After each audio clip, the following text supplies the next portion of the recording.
बाराबंकी जिला पंचायत अध्यक्ष पद के लिए अभी तक का जो इतिहास है उसमें सबसे युवा प्रत्याशी पर समाजवादी पार्टी ने अपना दांव लगाया है और नेहा सिंह आनंद जो कि यहाँ पर समाजवादी पार्टी के प्रत्याशी हैं, मैदान में हैं और इनके सामने जो कैंडिडेट है उससे आधी उम्र है इनकी। तो इतनी यंग कैंडिडेट हैं ये और जोश काफ़ी है। जीत के आई हैं, डीडीसी का चुनाव जीत के आई हैं और अब जिला पंचायत की कुर्सी पर इन्होंने दावेदारी ठोकी है। नेहा जी, आप सिविल की तैयारी कर रही थी, आईएएस बनना चाहती थी, लेकिन आईएएस से यूपीएससी से ये सियासत की तरफ, सियासत की डगर पर कैसे चल पड़ी आप? मुझे लगता है कि सियासत भी एक माध्यम है लोगों की और जनता की सेवा करने का। तो जब मुझे ये एक अवसर मिला तो मैंने इस पर तुरंत हामी भर ली, क्योंकि मुझे लगा कि शायद नौकरी करके सिर्फ एक प्रशासनिक पद पर रहकर बंधे हुए हाथों से ही लोगों की मदद कर पाऊँगी, लेकिन अगर सियासत में आ जाऊँगी तो मेरे पास बहुत सारे चैनल होंगे, बहुत सारे और लोग जुड़े होंगे जिनसे मैं कनेक्शन में होंगी और लोगों की बहुत बड़ी मात्रा में मदद कर पाऊँगी और उनके लिए विकास का द्वार खोल पाऊँगी। अभी जो कुछ महीनों का अनुभव है आपका, जब से आपने जिला पंचायत सदस्य के लिए आपने नामांकन किया, फील्ड में आप गई, गांव में लोगों से आपने वोट मांगी, अपना प्रचार किया और एक अपने व्यक्तित्व की ब्रांडिंग करना। पॉलिटिक्स के बारे में कहा जाता है कि पॉलिटिक्स जो है वो सेल्फ ब्रांडिंग का प्रोफेशन है। कहीं और आप होते हैं तो संस्था के लिए काम करते हैं, लेकिन जब आप पॉलिटिक्स में आते हैं तो आपका जो व्यक्तित्व है उसको आप समाज में सामने रखते हैं और लोग आपके व्यक्तित्व के गुण दोषों का परीक्षण करके फिर आपको अपना समर्थन देते हैं। तो पहली बार ही आप चुनाव लड़ी और जिला पंचायत सदस्य का चुनाव आपने जीता।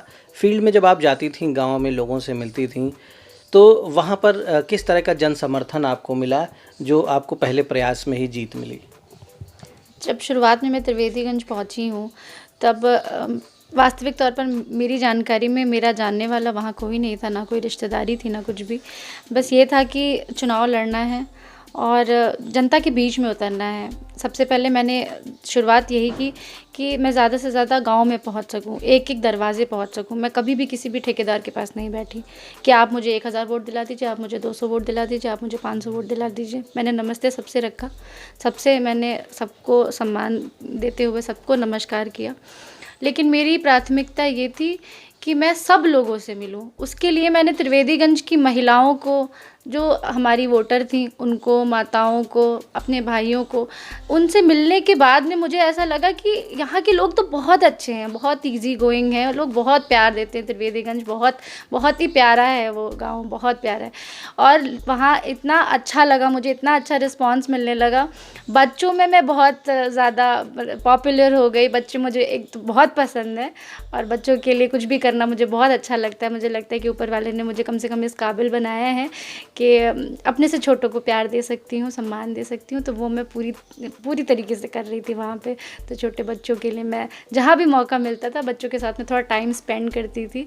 और क्योंकि जिस टाइम पर चुनाव हो रहा था वो एक ग्रामीण क्षेत्र है और सभी लोग ज़्यादातर खेतों में रहते थे, महिलाएं। अब आपको अध्यक्ष पद के लिए मौका दिया है समाजवादी पार्टी ने और समाजवादी पार्टी एक बड़ी पार्टी है, उत्तर प्रदेश में मुख्य विपक्षी दल है और जिला पंचायत अध्यक्ष की कुर्सी एक बड़ी कुर्सी मानी जाती है। बहुत ही ताकत होती है और फाइनेंशियल कंट्रोल भी होता है।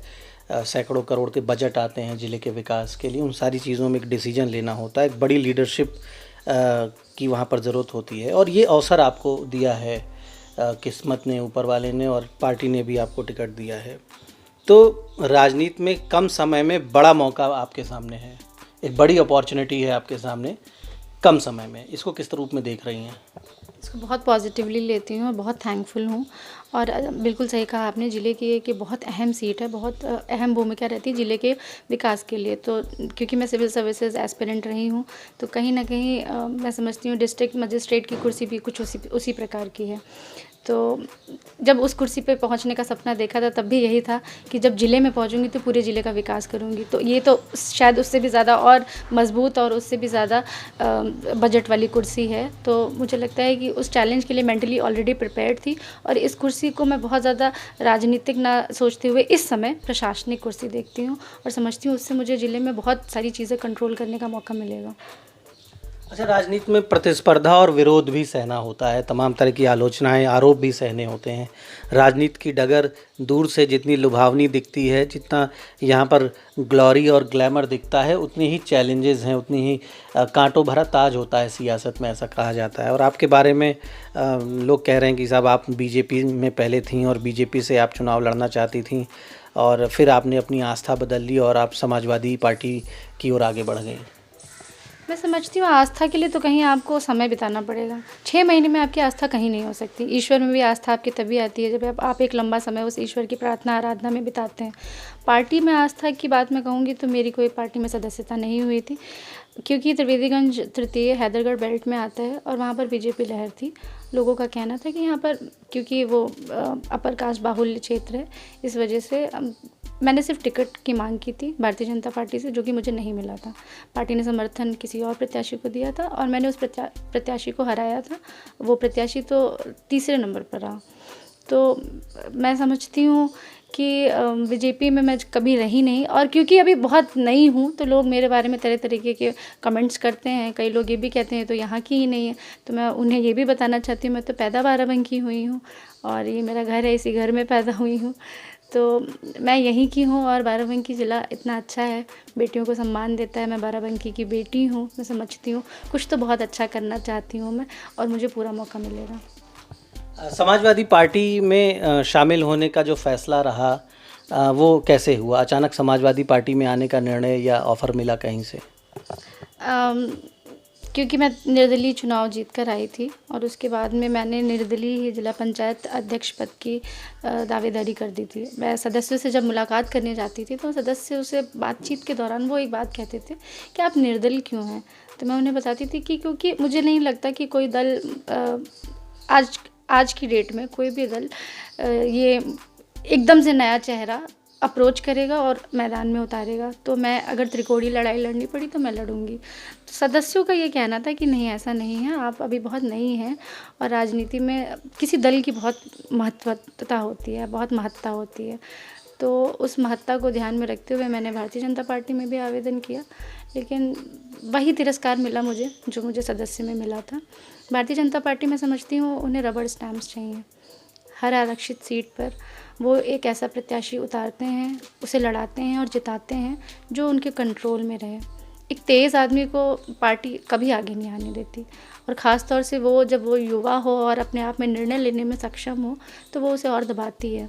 तो मुझे बहुत सारे झूठे आश्वासन दिए गए, मेरे साथ में मेरा समय बर्बाद करने की साजिशें की गई, और वो सारी चीज़ें मैंने छोड़कर समाजवादी पार्टी में जिलाध्यक्ष जी से बात की। उन्होंने कहा कि अच्छी बात है और आप निर्दलीय चुनाव जीत कर आई हैं और आपने हमारी पार्टी में आवेदन किया है, तो आपको सबसे पहले तो समाजवादी विचारधारा को समझना चाहिए। तो मैंने कहा ठीक है। उसके लिए मैंने समय लिया, 15-20 दिन मैंने समाजवादी विचारधारा को समझने का प्रयास किया। उसके बाद में मैंने जिलाध्यक्ष जी से कहा कि मैं तैयार हूँ, और मुझे लगता है कि शायद ये वही विचारधारा है जो एक प्रोग्रेसिव विचारधारा है। मुझे सिर्फ प्रोग्रेस से मतलब है, मुझे गुटबाजी और इन सब चीज़ों से कोई मतलब नहीं है। मुझे सिर्फ इस चीज़ से मतलब है कि जब मैं किसी संवैधानिक पद पे और किसी कुर्सी पर बिठा ली जाऊँ तो मेरे हाथ ना बांधे जाएँ, मुझे आज़ाद किया जाए कि मैं अपने स्वविवेक से ज़िले के लिए अच्छा काम करूँ। तो ये पार्टी ज्वाइन करने के बाद ये फैसला कैसे हुआ कि आपको जिला पंचायत अध्यक्ष के लिए लड़ना है?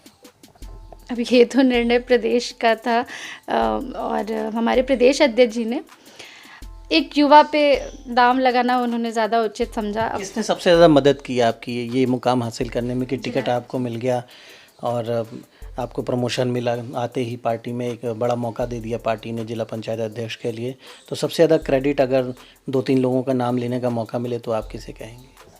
बाराबंकी के समाजवादी के सारे नेताओं को, क्योंकि मुझे सब लोगों ने बराबर सपोर्ट किया है, फिर चाहे वो सदर विधायक साहब हो, एमएलसी साहब हो, मंत्री जी हों, दोनों मंत्री जी मेरे, और सभी लोगों ने, जिला अध्यक्ष जी ने बहुत मेरी अच्छी पैरवी की। उनका भी एक किए, क्योंकि वो भी कम एज के हैं। तो वो जब एक ज़िले के जिला अध्यक्ष हैं पार्टी के, तो वो भी समझते हैं कि अगर युवाओं को मौका मिलता है, क्योंकि वो भी जिम्मेदारी निभा रहे हैं, तो उन्हें लगा कि इसे भी अगर मौका मिलेगा तो ठीक ठाक अच्छा रिस्पांस आएगा और पार्टी में एक नया चेहरा इंट्रोड्यूस होगा, तो लोगों को ये भी लगेगा कि जो एक सपा की नई पंच लाइन है, नई हवा नई सपा, तो उसको भी थोड़ी मजबूती मिलेगी। सियासत में जब कोई कदम रखता है कोई नौजवान तो उसके कुछ सपने होते हैं और बहुत ही एक लंबी प्लानिंग होती है और ये एक ख्याल आता है मन में कि अगर मौका लगा कभी तो देश के लिए प्रदेश के लिए भी काम करेंगे। तो आपकी अगर बात करें कि महत्वाकांक्षाओं की आगे क्या सोच है राजनीति में, किस पायदान तक, किन ऊंचाइयों तक आप जाना चाहती हैं और क्या करना चाहती हैं देश के लिए, समाज के लिए? अभी तो बहुत कुछ नहीं सोचा है क्योंकि अभी बहुत कम समय हुआ है मुझे यहाँ आए हुए, अभी चीज़ों को समझ ही रही हूँ, लोगों से मुलाकात करती हूँ। हाँ, लेकिन महत्वाकांक्षाएँ तो समय के साथ बढ़ती जाती हैं। जब मैं सदस्य जीत कर आई तब मुझे अध्यक्ष की महत्वाकांक्षा हुई। आज अगर सौभाग्य से मुझे अध्यक्ष पद की कुर्सी मिलती है तो शायद मैं और आगे का सोचूंगी। तो ये सारी चीज़ें तो समय के साथ में और परिस्थितियों के अनुरूप निर्भर करती हैं और ईश्वर ने जो भी मेरे भाग्य में लिखा होगा और जो भी मेरी मेहनत से मुझे हासिल होगा, मुझे लगता है कि मैं वो करूँगी, चाहे प्रदेश के लिए हो चाहे देश के लिए हो। और अंतर्राष्ट्रीय स्तर पे मिल जाए तो मुझे लगता है इंडिया को रिप्रेजेंट करना सपना होता है, सबका सपना होता है, फिर चाहे वो एक बॉक्सर हो, एक चैम्पियन हो, एक आर्टिस्ट हो, कोई भी हो, एक नेशन को रिप्रेजेंट करना अपने आप में बहुत प्राउड है। मौका मिला या अपने अंदर ऐसे भी ख्याल आते हैं कि राजनीति में चूँकि कहा जाता है कि बहुत संभावनाएं अपार होती हैं, मतलब ये स्काई इज़ द लिमिट, आप इसमें बहुत ऊंचाइयों तक जा सकते हैं। हमारे प्रधानमंत्री जो हैं वो बहुत छोटी सी शुरुआत थी उनकी जीवन की और आज कहाँ पे हैं वो। उसी तरह बहुत से ऐसे उदाहरण हमारे सामने हैं कि लोगों ने छोटी सी शुरुआत की, गांव की सियासत से शुरुआत की, गांव के प्रधान बने पहली बार और फिर वो प्रदेशों में आगे गए, देश में राष्ट्रीय स्तर पर। तो कभी ये भी मन में ख्याल आता है कि मौका मिलेगा तो मिनिस्टर बनेंगे, प्रदेश की सेवा करेंगे या चीफ मिनिस्टर बनने का प्रयास करेंगे, क्योंकि कोशिश और प्लानिंग जब आप करते हैं, प्रयास करते हैं, तो प्रयास के सामने कोई भी लक्ष्य बड़ा नहीं होता है। बिल्कुल सही कह रहे हैं आप और पूरा प्रयास रहेगा मेरा। मैं तो चाहूँगी कि ईश्वर का आशीर्वाद मेरे ऊपर हमेशा बना रहे और ऊंची से ऊंची कुर्सी पर मुझे बैठने को मिले, क्योंकि जब मुझे बैठने को मिलेगा तो मेरे अंदर जो मेरा एक विकास का जो सपना है, मैं अपना सपना पूरा करूँगी। ये सपना किसी और का नहीं है।